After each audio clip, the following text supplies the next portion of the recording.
Hey everybody, welcome back to my channel, and yes, this is a bit of a voiceover, but I thought this would be a lot more fun to do, and I kind of wanted to show you a different kind of format that I'm thinking of doing for these rewinds, because the thing is, you guys have already seen my opinion on a lot of this, but I wanted to kind of do this collective review of the season. I didn't really do this with season 5. I kind of just gave my opinion at the end of the last episode of season 5, but I just thought, this will be a lot more fun to do.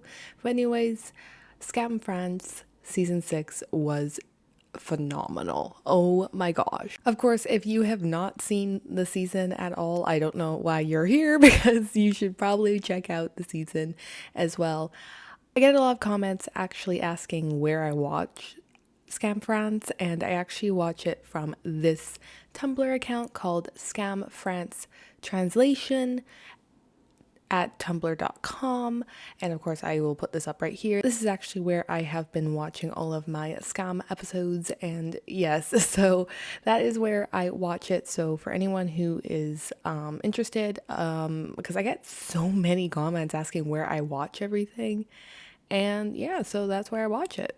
Getting into the season, I was extremely kind of like wondering what the season was going to be. Of course, at the end of season 5, we got the little tidbit that Lola, Daphne's sister, that we didn't really know existed, was going to be the center character for season 6. And I was really interested because, of course, I know the reason why they can't use the original characters is because, correct me if I'm wrong, but the original creator of Skam, the Norwegian Skam, Julie, was not really giving credit or not really allowing other creators to use her characters as center characters past the season 4 remark of like what the original like 4 seasons of Skam was.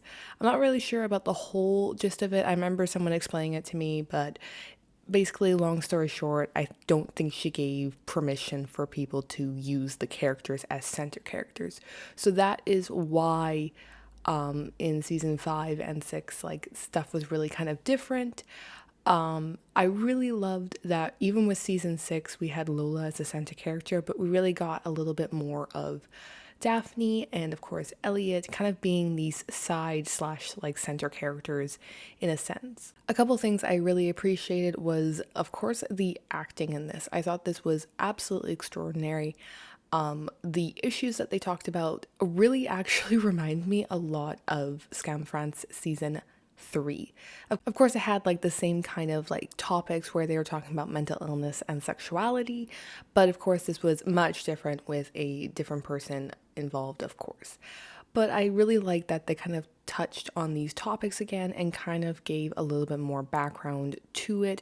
Of course, I didn't really feel like this is so much about sexuality as it was for season 3 and like Lucas's season. I feel like Lola didn't really give a crap what she was labeled as with her sexuality. I think she just really loved people, and she was with males and females in the show, as was shown in the beginning of the series, that she was sleeping around with men, but as you guys saw in the club, she was making out with a girl a couple times. So I don't think she kind of cares like what her sexuality is. That's what I kind of get the feeling of. But regardless of what her label is of sexuality, she's happy, and that's all that matters. So regardless if she's gay, bi, pan, or whatever she wants to be, that is absolutely allowed, and I'm very proud of her for kind of coming into that shell. I feel like this season was a lot more about mental health, and mental health throughout a lot of different people. Of course, Lola was the center character, and you really got to know that she was hospitalized for her mental illness and she was self harming. And that was one of the main reasons why she went to the hospital to get better. In the hospital, as you guys know, she met some people who were not good and introduced her to drugs, and she began drinking a lot. So as she was in the hospital, she kind of got more addicted, and she has an addiction problem, and that was very much repeated throughout the entire show.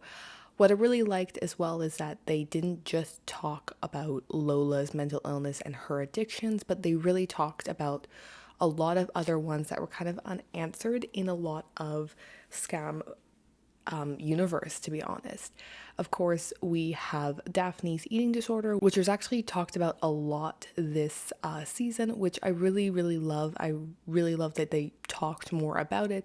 Of course, in the past, it was only kind of just like tadly brought up like it was in the original Skam universe for Norway, where Vera's eating disorder was only slightly talked about, and Nora's character was kind of talking to her a bit about it, and that's really like all we really got about it, and it wasn't really looked into a lot more. So I really appreciate that they kind of expanded a little bit more on it and talking about Daphne and her problems with her eating disorder. Another person they really talked about as well was, of course, Elliot and his bipolar disorder. And we really got to know a tiny bit more about his disorder and just things that happened in the past that didn't have to also do with his relationship with Lucas. I really like that this season it wasn't just about Elliot and Lucas. We really got to know Elliot a little bit more. And, I really love the brother sister connection that him and Lola have. I really like that they were always just there for each other, supporting each other, and never really like judged each other. I know there was the scene that Lola was being a little bit of a bitch to Elliot about his relationship with Lucas and saying, like, oh, it's just not going to work. You know that.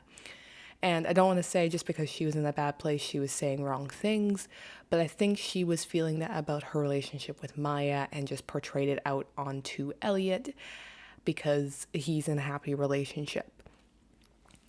But I really just love that. Of course, we have to talk about Lola's dad, her biological dad, and her stepdad.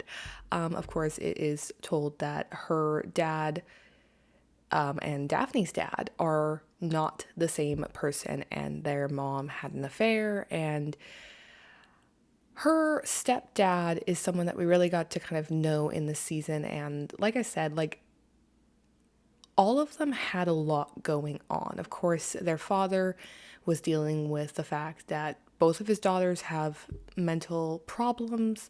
His wife had mental problems and addiction problems and passed away. And now he is here with a daughter who has an eating disorder and another daughter who just got out of the hospital for addiction and self-harm. And so there's a lot of pressure and a lot of stuff that he's going through. And of course, his actions were not really like the best, but I love that at the end he really kind of came to terms with what he did and is trying to be better. The one thing I like about this season is that it wasn't wrapped up in a tiny little bow of perfection. We're really going to see more of probably these characters, especially Lola's character, and kind of expanding on how she is feeling. I know one person put a comment up saying, this is from Morgan, and she says, do you think she'll get out when season 7 begins, like in 6 months? Or that she will already be out when the next season begins? And I already answered this in the comments, but I was just kind of saying with her is that I think she will be a lot better going to the hospital this time and getting the help that she needs, basically because her stepdad basically gave her the choice to go or not, and she made the choice to go. So I think she is now taking responsibility for her addiction, while the last time she got told to go, she thought it was her mother telling her to go, and then we find out that it's really Daphne that told her to go, like kind of told her parents about what was going on and made her kind of go to the hospital and stuff. So I think that she will be a lot better because it was basically her choice to go in, and she's kind of taking responsibility for her actions and basically saying that she needs help. And the thing is, I don't know if she is going to get out in season 7 or not. If she does, I would love to see the progress in her health and how she is feeling. Or if she gets out halfway through and you kind of get to get her little progress that way, I would love to see that as well. A lot of people explained to me that there will be a season 7 and a season 8, but the original cast will not be in it. And I kind of figured because, like I said in the last episode, I know that the people who play Elliot and Lucas, so Maxwell and Axel, are not going to be in the series anymore, unless I guess it's guest starring or something like that, or like quick like 5-second cameo or something like that. But they're not going to be recurring characters, and I kind of figured that with the rest of the cast. I think this is probably good for the director, David, to kind of have these characters leave and kind of start a new generation. And I'm really excited to see this generation. I know a lot of people are talking about the little crew. I can't remember what it's called in French, but the little crew of Max, Maya, Joe, and now Lola and Escu, I believe is how you pronounce this name. They are all kind of be that next generation in the Skam universe for France. And I really like this. The one thing I like about when they do next generations of shows in general, I love that they include a couple of the characters in with the original characters, the first series kind of OG characters. So that way you can kind of get like the feel of the newer generation without it just, you don't know what's going on. A great example is if you've watched Skins, United Kingdom.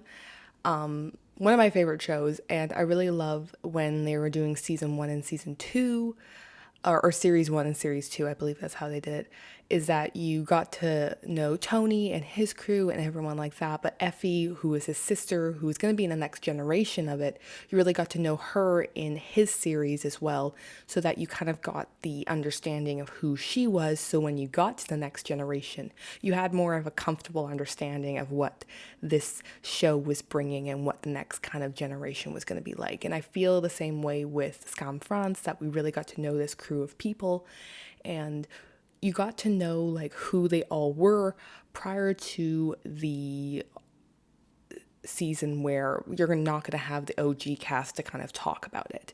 Of course, with the next season coming up, a lot of people are asking, who is the next person for season 7? And the thing is, usually with Skam, especially with how they've done France, is that the last kind of clip or last little like talk in the last episode with that character is going to be the next character in the center for the next season. So this time it wasn't really kind of like that. The last kind of scene that we even got was Maya and Lola kissing and kind of just saying everything's gonna be okay and things like that. So it might be Maya, but I kind of want it, if I'm gonna just kind of say my own kind of thing, I really want it to potentially be someone like Joe or Max or Escu. If this is going to be the new generation, I kind of want it to be those other 3, because I know we got a little bit of Maya and I would love to see more of Maya, absolutely. I feel like we got to know her a lot more than the other 3 characters because of Lola. So I would love to see people like Joe or Max, especially Max, because if Max is a female to male transgender, I would love to kind of see his storyline and how maybe his home life is or how it was growing up. Of course, Maya can kind of be in that because before Max transitioned and was still identifying as a female, Maya and him were dating. So it would be nice to kind of see that kind of backstory, and that would be really great. But also as well, Joe's just like that character that is just fun and loving and cute. So it'd be just fun to see her as well, because she's just a bright of sunshine. And Eskew, I really kind of want to see, because you never really got to really 100% know him.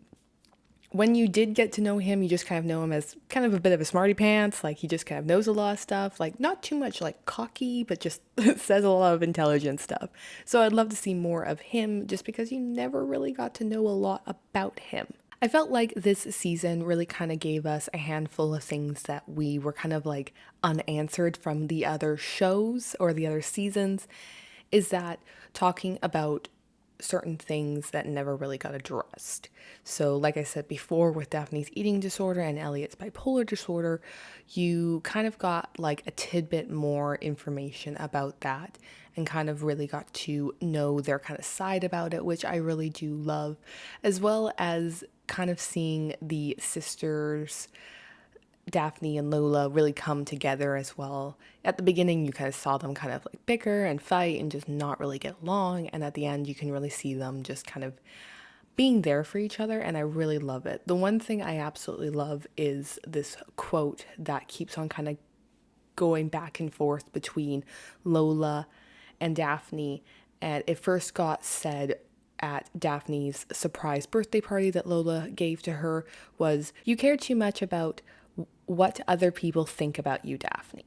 And it gets replayed again in the last episode when Daphne finds Lola on top of the building saying, "You care too much about what other people think about you, Lola."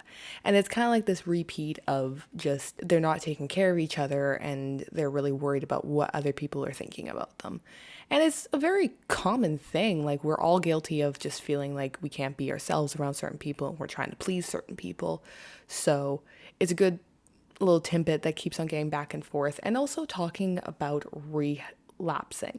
Relapsing in addiction is probably like the hardest thing. You feel like you go through all of this help and all of this like progress, and then you've just fucked it up and you're just like, I'm screwed. And I think one of the greatest things that the nurse was kind of saying to Lola is, most important thing is to stay positive, to preserve, one day it will pay off. It really will, believe me, okay?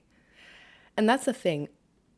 Relapsing is like I said before, extremely difficult. You feel like you've done all this progress and everything is doing well, and you kind of just fucked it up and you're just like, I don't know what the hell to do. So I really feel like this is a great way to kind of show that people will screw up. People will not do well. But the one thing at the end of the day is to pick yourself up, dust yourself off, and just get back out there. And that is one thing that I feel with this entire family, like Lola, their dad, and Daphne, is that they're all going through so much and they just need to kind of like sit down and take care of each other and take care of themselves mostly. And it was one thing at the end when it was Father's Day, and he just kind of let Lola have the decision to go to the hospital or not. And I think at that point, that's when he kind of realized that, like, I can't be telling her what to do. She needs to do this for herself. And knowing the fact that Lola is 17, and I'm pretty sure the girl who plays Lola is also like 16, 17, acting was phenomenal from her. I was always convinced by everything she said. She just seemed like this confident actress for sure, and playing this role was, of course, some of my cute favorite scenes is, of course, Jo having her cute little crush on Elliot and just being the little goober that she is. So absolutely adorable, and I absolutely love just her personality and how she is and how cute she is. And also seeing Elliot produce and direct and just show his whole movie was really awesome to see. Of course, we know that the Evan character is someone who likes to do movies and just loves doing all that kind of stuff. So it was really awesome to kind of see that Evan character of Elliot just kind of show that little tidbit about Elliot and this Evan character and everything like that. So I really love it. I thought it was really cute. And a lot of people were saying that the movie kind of looks like Lola coming to terms with who she is, like with her sexuality and her mental health and her addiction and stuff like that, which I think is really beautiful. And I wouldn't doubt that they were doing any like symbolism stuff or whatever, and just kind of foreshadowing how things are going to be at the end and stuff. But like I said, at the very, very end, I love the collected movie watching kind of group. Just kind of that whole scene, you really got to say goodbye to the OG characters of France, say hello to the new ones, and just kind of get this full circle of just everyone is going to be okay, things are going to be okay, and we're all going to get through everything. And I really love that, and I am severely excited, like so excited for the next season. And of course, I am very, very excited for what is to come. And now, since the season has ended and now we're waiting for season 7, at this moment I am not sure what I'm going to be putting out. As much as I want to react to a lot more things, I do have a little bit of a tidbit that I will say. A lot of people want me to react to Spain, or Skam Espanol. And the thing is, I keep on repeating it, and I think I'm just going to repeat it one more time again, is that it is a bit of a problem because I get severely copyright strikes for even having the video up. I tried disputing it, I tried kind of doing something around that, and the thing is, the company or the TV place or whatever it's called basically said I can't really have their video in the actual, it like the video actually in my video. Like it's not, I don't have the rights to it basically. And I understand completely. So it's a little bit hard because I do want to watch and react. And especially, I want to react to season 2 because I know it has to do with like two girls again and like a lesbian storyline or a bi-pan storyline. Not sure which one it is, but I really want to kind of do that and watch that show. But of course, I'm kind of stuck in this predicament of what's going on. Again, I really want to watch more of Skam Italy and Skam Belgium, or What the Folk. But I am caught up to date except for season 4 of both of them. I've watched up to season 3 in both, and I very much enjoy all of them. But of course, I'm not 100% sure what I'm going to do with that. I do have a little bit of a fun thing that I'm just going to branch out as well, is that I would love to maybe potentially rewatch all of Scam Norway again and kind of just get this little bit of like fun rewatching it with you guys and kind of just giving my opinion on how I felt about episodes and things like that. Because even though I know what goes on in that, I never really got to kind of like show and talk about my opinions with a lot of these things. And of course, it is the one thing that I'm pretty sure the majority of you guys have watched, and it is the one show that you understand the most and stuff because it's been out the most, it started all this, and you guys kind of know about it. So I would love to have a conversation about that as well. So if you guys want that, of course, put it down below, comments, everything like that. But anyways, I'm going to go on to the Scam edit of the week, and this is a beautiful, beautiful, beautiful piece of art from this lovely gal right here. I'm not going to say your name because I know I'm going to butcher it, but this is a beautiful, beautiful, beautiful piece of art of Maya, and I thought, let's close it off with this lovely gal and just, oh, it's so good. Like, I keep on like staring at it and I'm like, it's so beautiful. Oh my God. Again, if you have any more suggestions of videos for me to do, please comment down below. And if you want to follow me on any of my social media, it'll be linked down below. I have a personal Instagram where you can just follow my day-to-day life, and I have a Skam Instagram, and my Skam Instagram is where I put up edits, videos, fun little tidbit things, and just kind of talk about my YouTube a little bit more on there. It's where I'm more connected for my YouTube, so if you want to leave any suggestions there, or just want to follow me for some updates, that's the one way that you're going to find out about any changes with YouTube or any changes with videos and things like that. They're going to be put up there, kind of put on my story, things like that. And that's also where I keep all my Scam edits of the week. I have it in a little highlight reel. So if you want to watch all the other ones and give some love to these beautiful artists, that'd be great. But anyways, guys, it was so great talking with you. I hope you guys didn't mind this little recap, little tidbit, opinion, idea thingamajig that I just did. I hope you guys are having a great day. And remember, it's never too late to get shit together. I will see you guys next week. Bye!